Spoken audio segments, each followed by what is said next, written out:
പന്തീരങ്കാവ് ഗാർഹിക പീഡന കേസിൽ ഒരാൾ പോലീസ് കസ്റ്റഡിയിൽ. പ്രതി രാഹുൽ പി ഗോപാലിനെ ബംഗളൂരുവിലെത്തിച്ച പി രാജേഷിനെയാണ് കസ്റ്റഡിയിലെടുത്തത്.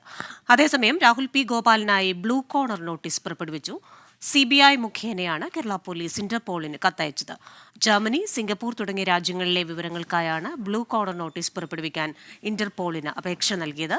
പ്രതി രാഹുൽ പി ഗോപാലിന്റെ മാതാവിനെയും സഹോദരിയെയും ഇന്ന് ചോദ്യം ചെയ്യും. വിവരങ്ങളുമായി ദീപക് ധർമ്മടം ചേരുകയാണ്.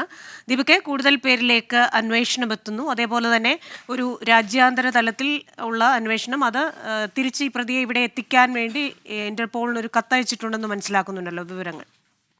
ഏറ്റവും പ്രധാനപ്പെട്ട കാര്യം, ഈ കേസിൽ കൂടുതൽ പ്രതികളിലേക്ക് പോലീസിന്റെ അന്വേഷണം നീങ്ങുന്നു എന്നുള്ളതാണ്. ഈ കേസിൽ മുഖ്യപ്രതി രാഹുൽ ഗോപാലിന്റെ സുഹൃത്തിനെ ഇപ്പോൾ പോലീസ് പിടികൂടിയിരിക്കുന്നു. അയാളെ കസ്റ്റഡിയിൽ ചോദ്യം ചെയ്യുകയാണ്. മാങ്കാവ് സ്വദേശിയായ പി രാജേഷിനെയാണ് പ്രത്യേക അന്വേഷണ സംഘം കസ്റ്റഡിയിലെടുത്ത് ചോദ്യം ചെയ്യുന്നത്. നമുക്ക് ലഭ്യമാകുന്ന സൂചന അനുസരിച്ച് ഇയാൾ കേസിൽ പ്രതിയായേക്കാം. പ്രത്യേകിച്ചും ഈ രാഹുലിനെ രാജ്യം വിടാൻ വേണ്ടിയുള്ള സൗകര്യങ്ങൾ ചെയ്തു കൊടുത്തതും ബംഗളൂരു വരെ യാത്രാ സൗകര്യം ഒരുക്കി യാത്ര കൂടെ ചെയ്യുകയും ബംഗളൂരു വിമാനത്താവളത്തിൽ നിന്നും സിംഗപ്പൂരിലേക്ക് കടക്കുകയും ചെയ്തത് ഈ രാജേഷിന്റെ സഹായത്തോടെയാണെന്നുള്ളതാണ് പ്രത്യേക അന്വേഷണ സംഘം സാജു കെ എബ്രഹാമിന്റെ നേതൃത്വത്തിലുള്ള സംഘം കണ്ടെത്തിയത്.